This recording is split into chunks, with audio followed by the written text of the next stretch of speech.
os latino-americanos não estão unidos em torno desse tema, não é? Aqui na Argentina, por exemplo, o Javier Milei eh, incentiva e apoia, não é, essas deportações, esses voos, como o Bolsonaro, não é? Da mesma maneira apoia, diz que está muito certo, faria a mesma coisa se estivesse no lugar do presidente norte-americano, Donald Trump. Então, há também, claro, outros governos de direita, como o do Paraguai, não é? Vamos ver como é que age El Salvador, não é? E aí toda uma dificuldade. O fato é o seguinte: isso já era sabido, não é? Que haveria uma desunião na América Latina.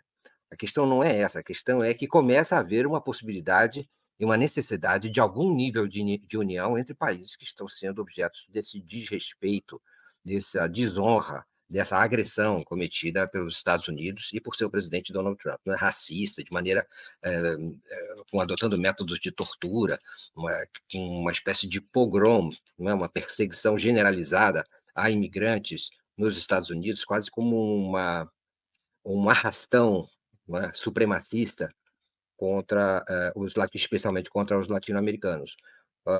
Não será pouco o prejuízo que isso vai gerar para os Estados Unidos, para a economia, para a agricultura, para os serviços nos Estados Unidos. Mas talvez o mais importante seja ressaltar a necessidade da CELAC ser Comunidade de Estados Latino-Americanos e do Caribe, enfim, os países da região, se unirem para uma resposta organizada a esse tipo de quebra de tratados e de leis nos relacionamentos exclusivistas do presidente Donald Trump com a região, né? É a hora de acabar com o racismo, a tortura e essa perseguição totalmente descabida, não é? Arrogante, como uma espécie de tentativa de intimidação dos países da região.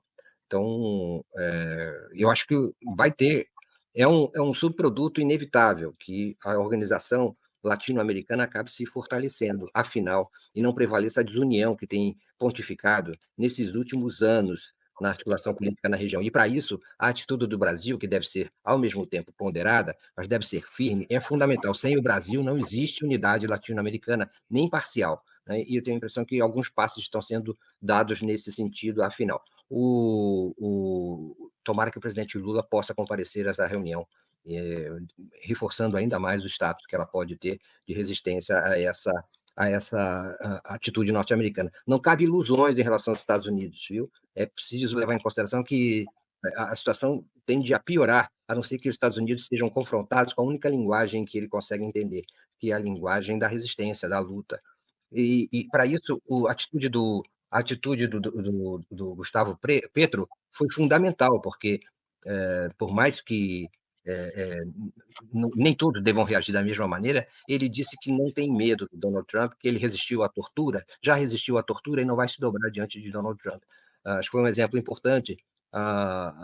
Depois desse, eu acho que outros países podem se alinhar e se organizar e se unir para resistência a esse tipo de autoritarismo.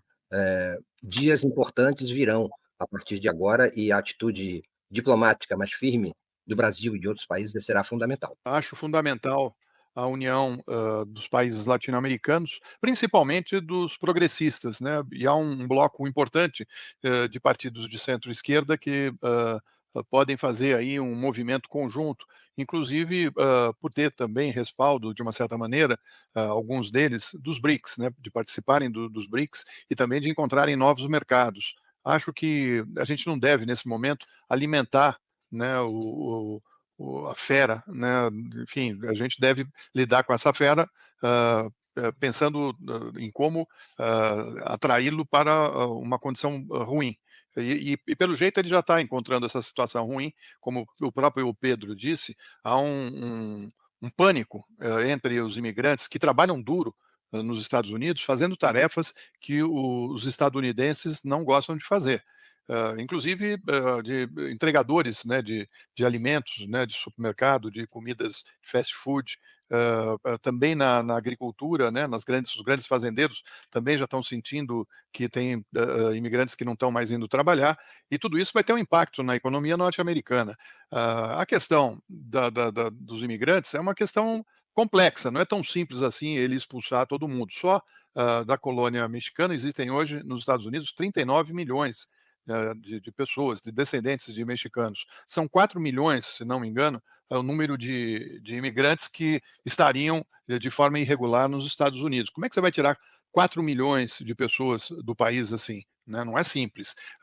Do grupo brasileiro, também a gente não sabe ao certo qual é o número de brasileiros que não teriam documentação vivendo nos Estados Unidos. Mas é um número muito inferior à maioria dos países da América Latina. O que a gente percebe é que a média de pessoas deportadas por ano nos Estados Unidos variou muito, entre 1.138 a 2.000, o máximo foi 2.188, e agora vai dar um boom, né, com o Trump. Acho que seria pedagógico nesse momento que houvesse uma explicação à população dos países latino-americanos de quem quer o nosso mal, né? Deixar claro que o governo norte-americano não nos quer bem, né? E deixar claro também quem está com ele, quem apoia esse governo do Trump, são pessoas que são contra os seus países, que não tem nada de nacionalismo no que eles fazem, ao contrário, né? Eu acho que é hora de a gente voltar a ter aquele sentimento, né, de revolta contra os Estados Unidos, coisa que ocorreu nos anos 60 e 70 por conta das ditaduras que surgiram na América Latina, né, e que ficou muito claro, né, que eles nos consideravam e sempre nos consideravam quintal deles, né. Acho que nós estamos numa situação difícil, mas o Brasil tem um governo forte, que tem uma boa equipe de diplomatas, e eu acho que o Lula pode conduzir e ajudar os países da América Latina a encontrar uma saída nesses 4 anos que nós vamos ter pela frente. Eu tenho certeza que essa união pode ficar mais fortalecida ainda e pode ainda repercutir de uma maneira mais firme na economia norte-americana. A resposta do governo brasileiro foi boa, mandou o avião da FAB lá recolher, desautorizou o uso de algemas, protestou. Hoje o presidente Lula está aí discutindo com Mauro Vieira, com o chanceler, como fazer um protesto junto ao governo americano. Agora, a resposta contundente mesmo, quem deu foi o presidente Gustavo Petro, né? Essa carta aberta ao Trump, que ele divulga aí, um documento da maior, sabe, contundência, força, inclusive um documento muito literário também, gostei demais. E no caso da Colômbia, já surtiu efeito, né? Já atrás sobre taxações de produtos lá, já houve recuo, e também das algemas. Vão enviar os colombianos com todo respeito, né? E claro que o Brasil vai lavrar esse protesto aí também, talvez até já tenha sido feito, mas o fato que assim a reação da Colômbia foi a mais veemente.